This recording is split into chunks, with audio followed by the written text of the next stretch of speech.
Porque tem gente que acha que não, uma vez salvo, ele não precisa fazer mais nada.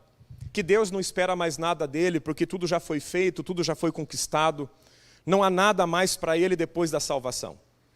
E esse é um pensamento que não está na palavra de Deus, eu vou te mostrar hoje isso. Há outros também que acreditam que eles têm que fazer demais, e tem que fazer, e sair fazendo um monte de coisa, para que Deus aceite eles. Isso também é outra distorção. Nós não fazemos para Deus alguma coisa para Deus nos aceitar. Não há o que você faça para Deus te aceitar. Ele te aceitou pela graça, amém? Você e eu fomos recebidos por Deus do jeito que nós estávamos, pecadores, filhos da ira, desobedientes, odiosos, invejosos. Nossa vida era assim. Aí Jesus veio, trouxe a sua salvação, e qual foi a nossa parte nisso? Se é que isso pode ser chamado de nossa parte, né? Nesse início. Nós cremos. Nós o amamos porque Ele nos amou primeiro. Deus nos amou primeiro, amém? Diga assim, Deus me amou primeiro. Deus me amou primeiro. Deus amou você primeiro. Não foi você que chegou na porta do céu e falou, oi Senhor, tudo bem? Aqui eu vim mostrar o meu amor para o Senhor. Não, não. Deus amou o mundo de tal maneira que enviou o seu Filho para que todos aqueles que nele creem tenham o quê? A vida eterna. O tempo verbal é tenham, porque não tinham vida eterna. Passaram a ter a vida eterna quando conheceram Jesus. Então, o meu amor por Jesus, o seu, é em resposta ao que Ele já fez. E quem muito se doa é porque muito entende o amor que tem Deus por ele. Amém? Essa é a nossa vida. Nós não saímos por aí trabalhando e fazendo um monte de coisa para ver se Deus gosta da gente. Deus não gosta de você, Deus ama você. Amém? Deus amou você. A Bíblia não diz assim, ó, Deus simpatizou com você. Deus achou você legal, vai dar um like na sua vida. Não. Deus amou você. E a palavra amar, ela não é uma palavra dissociada no Novo Testamento da palavra sacrifício. Porque a palavra amor é ágape no Novo Testamento. E a palavra ágape é amor sacrificial.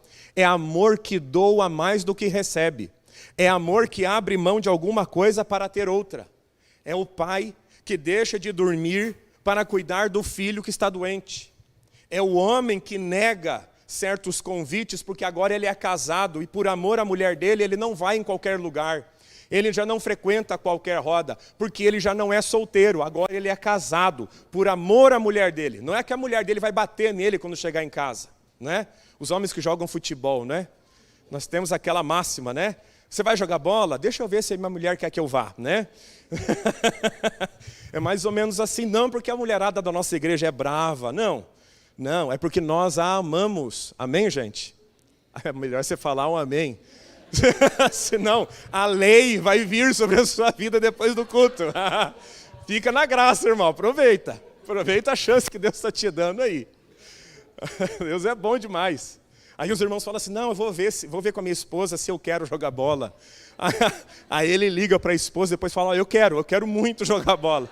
Ou ele diz, não, hoje não quero, não estou legal, descobri que eu não posso. Não posso porque eu estou sem vontade.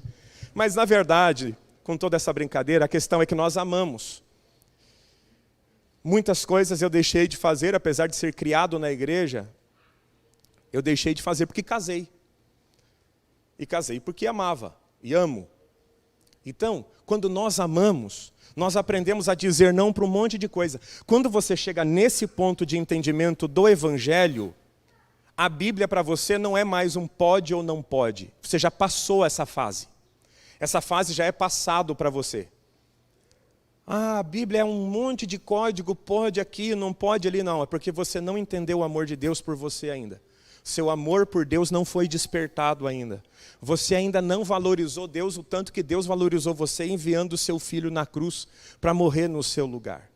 Então nós não fazemos o que fazemos para Deus olhar para a gente e falar, agora eu vou receber você. Não, é porque Deus nos recebeu que nós fazemos um monte de coisa para Ele.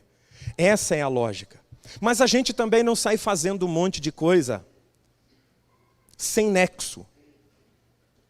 O texto que nós vamos ler nessa noite vai mostrar para nós, ele é uma evolução.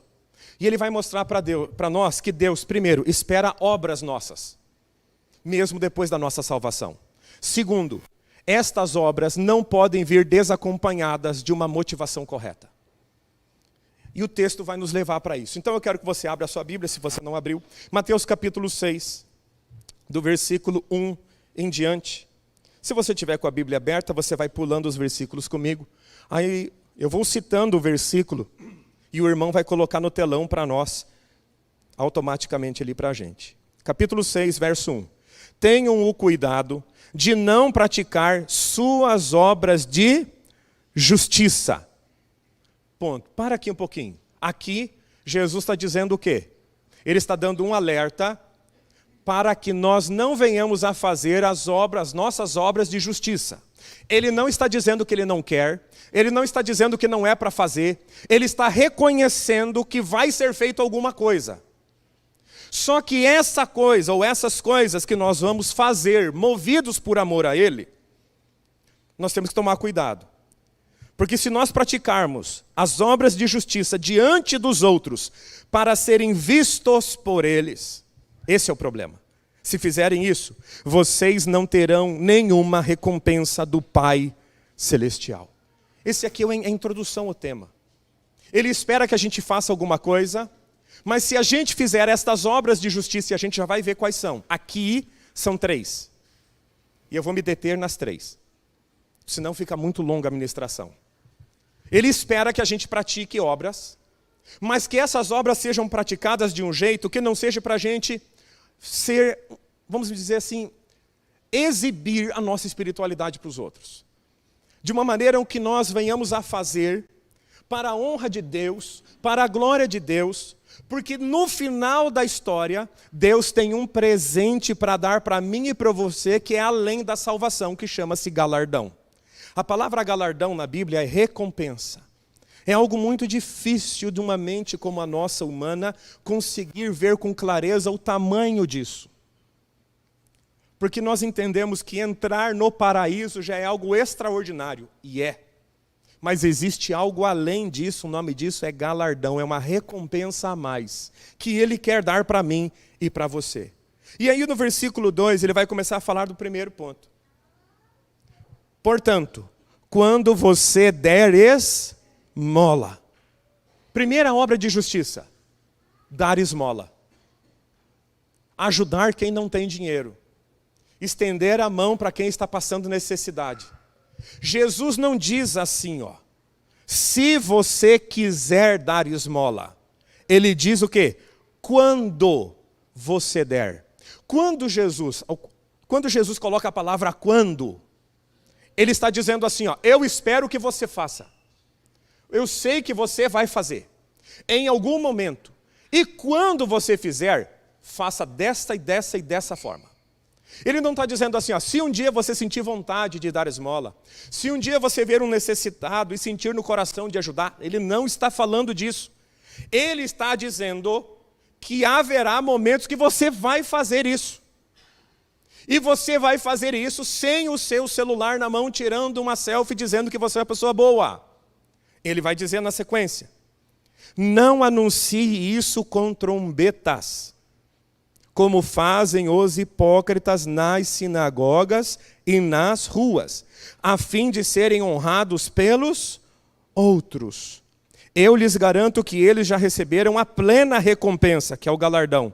Mas quando você der esmola, que a sua mão esquerda não saiba o que está fazendo a direita, de forma que você preste a sua ajuda em segredo.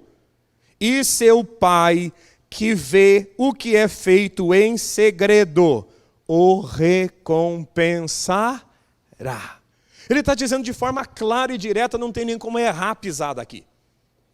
Mesmo que alguém queira torcer esse texto, a pessoa tem que ser assim, muito acima da média, no sentido assim, de fora da curva, de ignorância, para conseguir torcer um texto tão claro como esse. Ele está dizendo, eu espero que você faça, quando você fizer, não faça de qualquer jeito. Gente, é impossível você não fazer um ato de caridade sem que alguém veja. É muito difícil. Passa alguém por você na rua, por exemplo, e você vai ajudá-lo, alguém vai ver. Jesus não está falando para você se esconder num buraco quando você for fazer alguma coisa. Ele está falando para você não tocar trombeta no que você faz.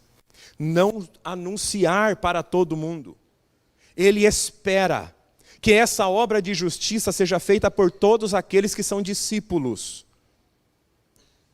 e os discípulos fazendo isso. Não façam disso o seu marketing pessoal. Não faça isso para crescer sua rede social.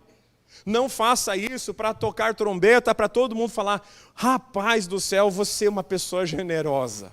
Porque isso é hipocrisia. E ele está dizendo aqui algo que é interessante. Ele diz: aquele que faz isso em secreto, sem alardes, o seu pai que vê o que é feito em secreto, o recompensará. E aqui nós temos uma encruzilhada. Todo o texto vai mostrar essa encruzilhada. É um dilema. Dilema, eu posso ir para um lado e para o outro, não tem uma terceira via.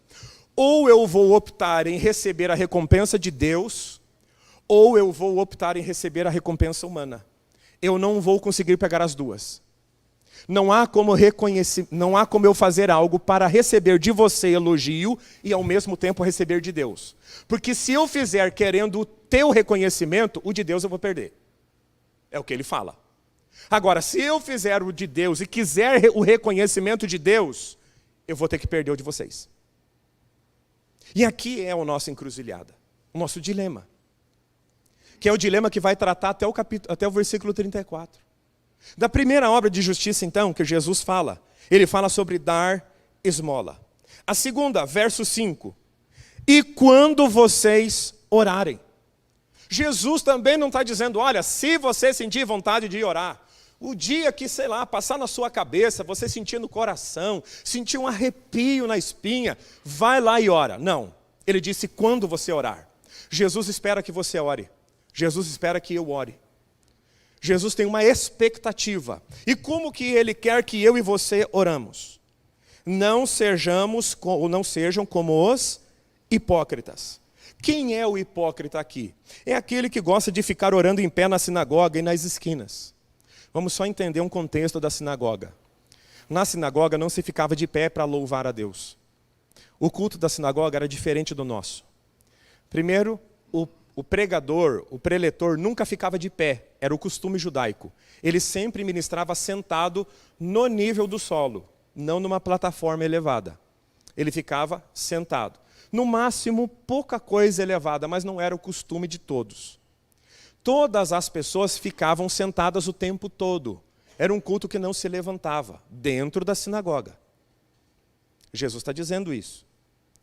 Agora, tinha uns abençoados que sabiam que a igreja não levantava. Então, eles levantavam.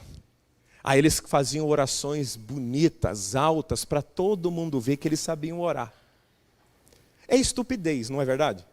Se você parar para pensar que oração é endereçada a Deus e não ao ser humano, o homem, orar a Deus para que os outros vejam, para que você receba mérito, não seria uma estupidez? Mas o ser humano, às vezes, ele age dessa forma.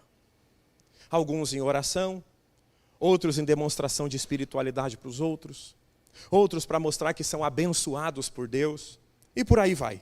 Então Jesus está dizendo aqui, ó, eles gostam de ficar em pé nas sinagogas e nas esquinas. Então você imagine alguém na esquina da igreja, orando com o desejo no coração de que toda a igreja, quando chegar à noite, veja que ele é um homem que ora. Haviam homens que faziam isso daqui, a fim de serem vistos pelos outros. Ou seja, Jesus está condenando o que deles? Que as pessoas vejam eles orarem? Não. Eles orarem querendo que os outros olhem para eles. Meu irmão, desde o dia que nós nos convertemos, a pessoa central da nossa vida passou a ser Jesus. É ou não é verdade? A Ele toda a honra, toda a glória e todo o louvor para todo sempre. Amém. Amém, gente? Nós deixamos de ser o centro. O que é conversão? Quando o homem deixa de ser o centro da sua própria vida e ele coloca Cristo ali no meio. Até Cristo entrar e ele se converter, ele vai buscar as melhores oportunidades para si, ele vai buscar os melhores ambientes para si, ele vai buscar sempre o que é melhor para si, para satisfazer o seu próprio desejo. Mas quando Cristo entra, ele deixa de viver para o seu ego e ele passa a viver para a glória de Deus. Isso é conversão. Não é frequentar apenas a igreja, não é apenas bater palma na hora do louvor. É uma vida que eu carrego onde Cristo é o centro. Se eu quero mentir numa área, mas eu sei que Jesus mandou não mentir, então eu não minto. Não é porque você vê, É porque eu coloquei Ele no centro da minha vida e não tem como ser diferente. Quem tem Cristo no centro, vive para a glória dele. Esse é o convertido. Agora tem os convencidos. Os que apenas estão na igreja indo e voltando, e Jesus não tem tanta importância para ele. E eu espero que aqui nós tenhamos muitos convertidos em nome de Jesus. Porque a nossa missão como igreja é viver a vida de Cristo. É colocar Jesus no centro e adorá-lo e fazer o que ele gosta. Aqui Jesus está condenando esses homens. Olha, eles fazem com o objetivo de receber recompensa dos homens. Mas, quando você orar, vá para o teu quarto. E aqui ele vai usar uma figura de linguagem. Vá para o seu quarto, feche a porta e ore a seu pai que está em secreto. Então, seu pai que vê em secreto o recompensará. Se você quiser crescer na sua vida de fé, você tem que saber que existe um lugar chamado secreto. É um lugar onde você faz coisas para Deus e só você e Deus estão sabendo daquilo. Não é para tocar trombeta. E a Bíblia diz, o Pai que vem em secreto o recompensará. E quando orarem, não fiquem repetindo, não fiquem sempre repetindo a mesma coisa, como fazem os pagãos. Olha o que Jesus está falando. Eles pensam que por muito falarem serão ouvidos. Olha só. Eles acham que por muito falarem serão ouvidos. Não sejam iguais a eles, porque o seu Pai sabe do que vocês precisam antes mesmo de o pedirem. E aí Jesus vai dar um modelo de oração para nós. E eu acho que você lembra dessa oração, não lembra? Pai nosso, que estás nos céus, santificado seja o teu nome. Venha o teu reino, seja feita a tua vontade, assim na terra como no céu. Dai-nos hoje o nosso pão de cada dia.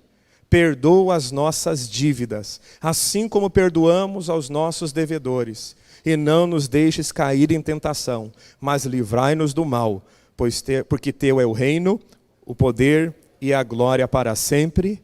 Amém. Pastor, mas então é só isso daqui que a gente vai orar? Não, isso daqui é um modelo de oração. Isso aqui é uma oração? É claro que é, o texto está falando que é. Vocês orarão assim, é uma oração. Mas para nós, ela não é apenas uma oração, ela é um modelo de oração. Nós não vamos falar sobre isso hoje, mas existem etapas aqui dentro. Ela começa a oração, só para dar um exemplo. Pai nosso que estás nos céus, a oração é ao Pai. A oração você ora a quem? Ah, eu vou orar para quem? Você ora ao Pai. Você não ora para mais ninguém. Você não ora para mais nada. A oração tem que ser direcionada ao Pai.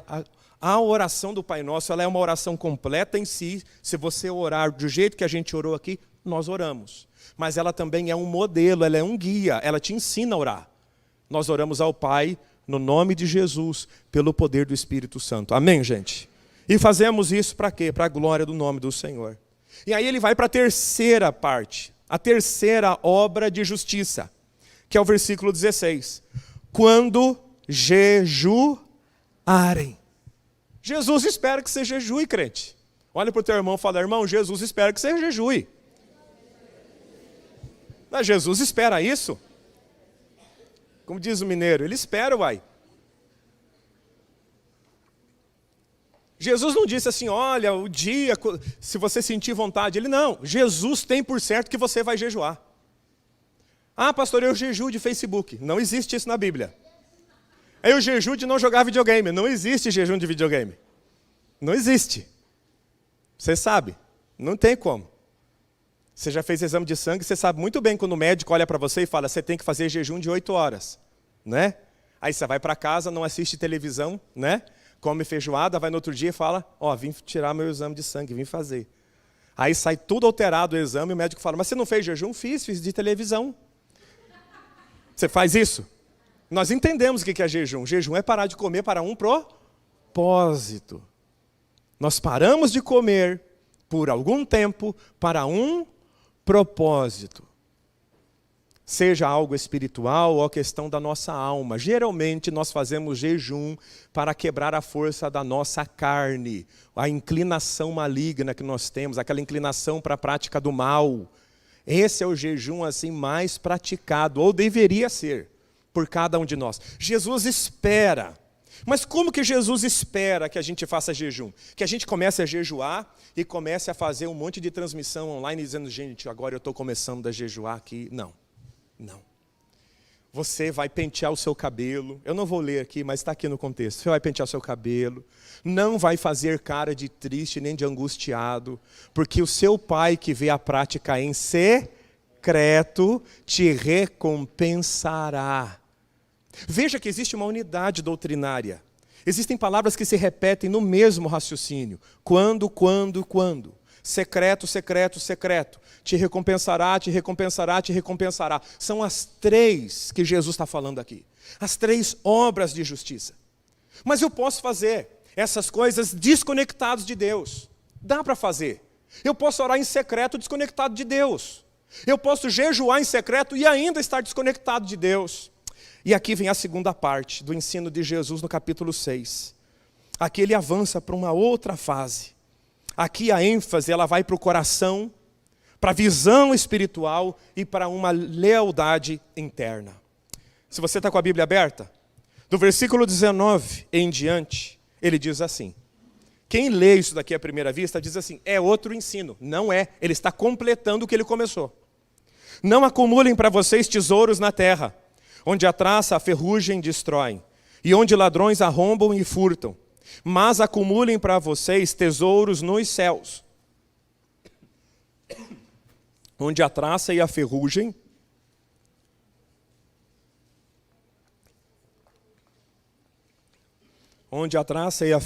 não destroem, e onde os ladrões não arrombam nem furtam. Pois aqui vem a chave. É esse versículo que dá entendimento do porquê que Jesus não terminou de falar ainda. Ele começou a falar das obras de justiça, ele vai terminar, mas ele ainda não terminou. Pois aonde estiver o seu tesouro, aí também estará o seu coração. Jesus chama a atenção. Agora, ele vai trazer todas as três práticas para um olhar. Aonde está o seu coração? Na terra ou no céu? Porque se o seu coração estiver na terra, ele vai moldar a sua oração, o seu jejum e a sua esmola. Você vai fazer esmola só querendo recompensa imediata. Você só vai orar para coisas deste mundo. E você só vai jejuar para ganhar alguma vantagem aqui. Aonde está o coração? Ele vai levantar essa questão. Coração na terra ou coração no céu? Aonde está? E ele diz, se o seu coração estiver na terra, você vai acumular aqui embaixo. Se o seu coração estiver no céu, você vai acumular lá em cima. O viés muda. É para onde você está olhando.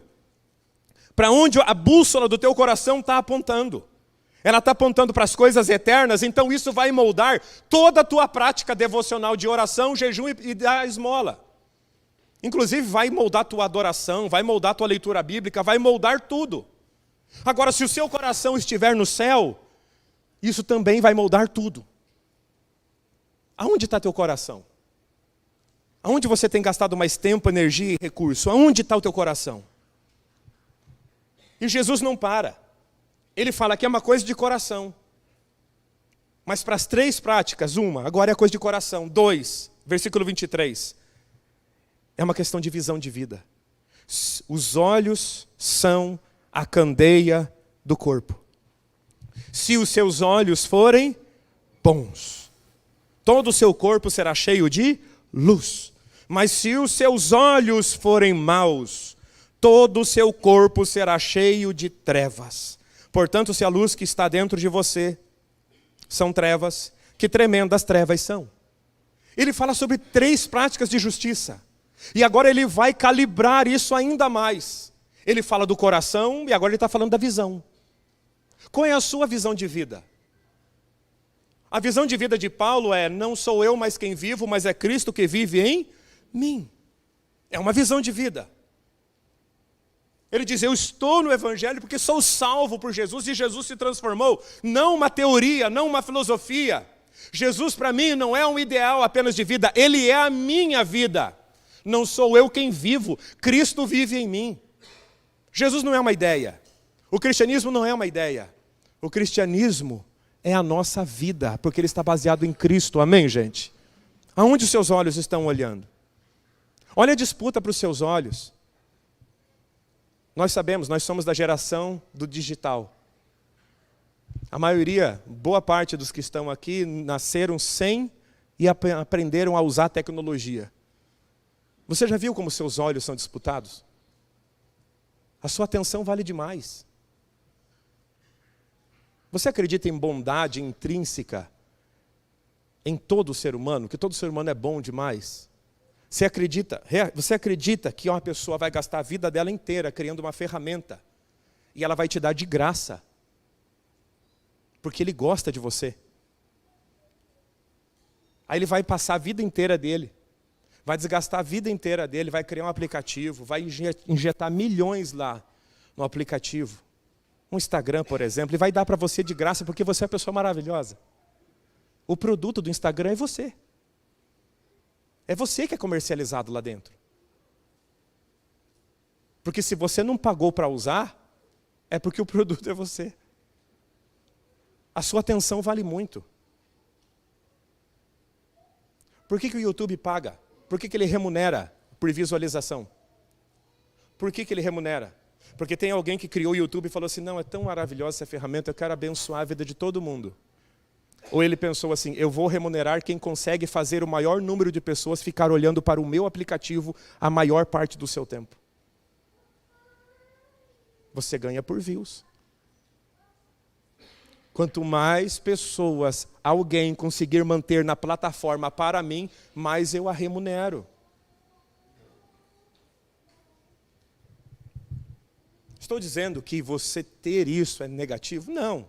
Cada um sabe até onde o seu limite de vício chega. Estou falando que é errado você ter um canal que monetize? De forma alguma. Eu só estou te mostrando o jogo como ele acontece. A disputa é pela sua atenção. A sua atenção vale demais.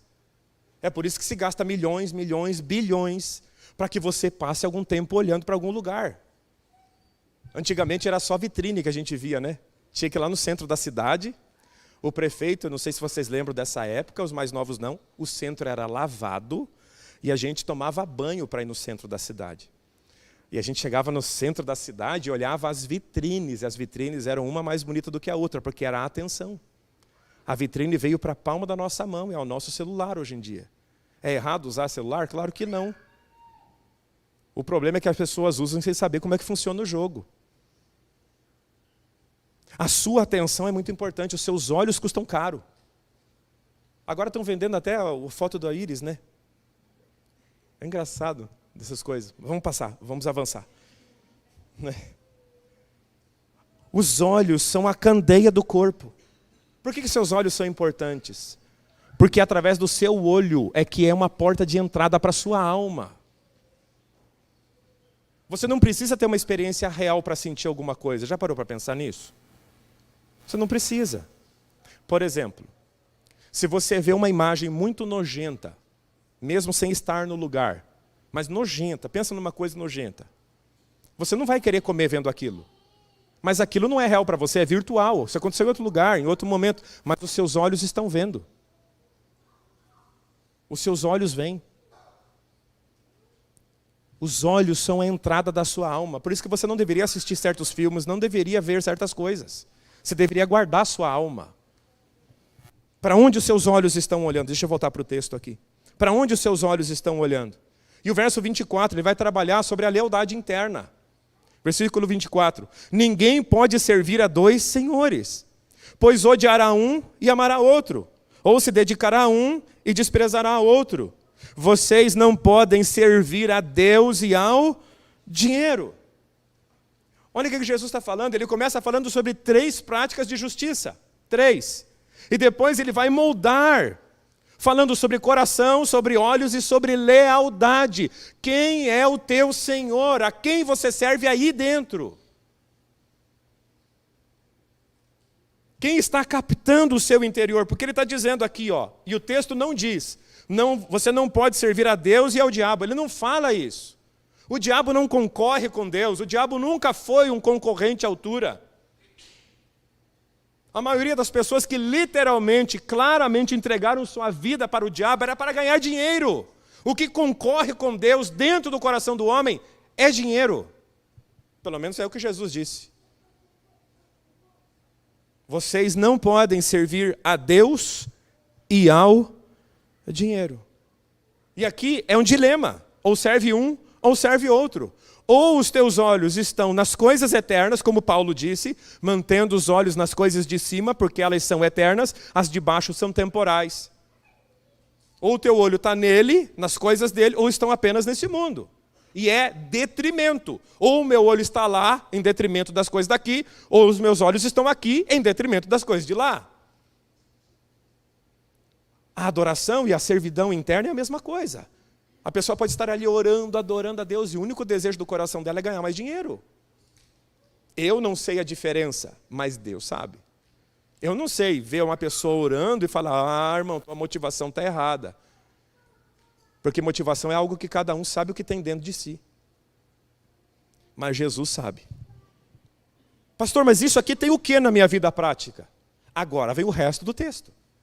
Ele está falando sobre obras de justiça, dar esmola, jejum e oração.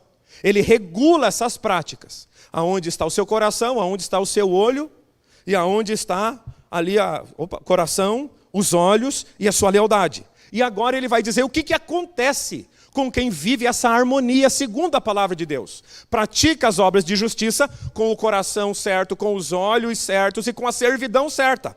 A sequência é, portanto, ele está concluindo o argumento, que ele começou no versículo 1. Eu lhes digo, não se preocupem com a sua própria vida, quanto ao que comer ou o que beber, nem com o seu próprio corpo, quanto ao que vestir. Não é a vida mais importante que a comida, e o corpo mais importante que a roupa. Observem as aves dos céus, não semeiam, nem colhem, nem armazenam em celeiros, contudo, o Pai Celestial as alimenta. Não tem vocês muito mais valor do que elas? Quem de vocês, por mais que se preocupe, pode acrescentar uma hora que seja à sua vida? Por que vocês se preocupam com roupas? Olha a conclusão disso, aonde vai nos levar? A uma vida de plena confiança e descanso em Deus. Eu faço as minhas obras de justiça com o coração, os olhos e a lealdade certa. Qual é o resultado? Eu posso confiar que Deus vai prover na minha vida. Eu posso descansar. A palavra descanso está cada vez mais escassa na realidade das nossas vidas. Porque muitas pessoas, para descansar, têm que tomar algum tipo de remédio. Isso não é descanso verdadeiro. Resumindo o ensino, e a gente vai passar para a ceia. Quando eu pratico obras que Deus espera que eu pratique, e aqui ele está mencionando só 3, tem outras. Mas eu vou prender-me nessas 3, como eu disse para vocês. Dar esmola com o coração certo, com a visão certa, com o coração certo. Orar com os olhos corretos, o coração correto, a lealdade correta. Jejuar com os olhos corretos, coração correto e lealdade correta. Vai me levar a uma confiança absurda em Deus. Eu não vou tremer diante das adversidades da vida. Eu me tornarei inabalável. Eu estou fazendo certo do jeito certo. E essa é a minha paga agora. Eu me torno inabalável. E aqui vem a pergunta para fechar todo o argumento. Você está preocupado com o que comer, beber, vestir? Preocupado com o futuro? Se você está muito preocupado com o futuro, pratique as coisas do jeito certo e a fortaleza do Senhor vai vir sobre você.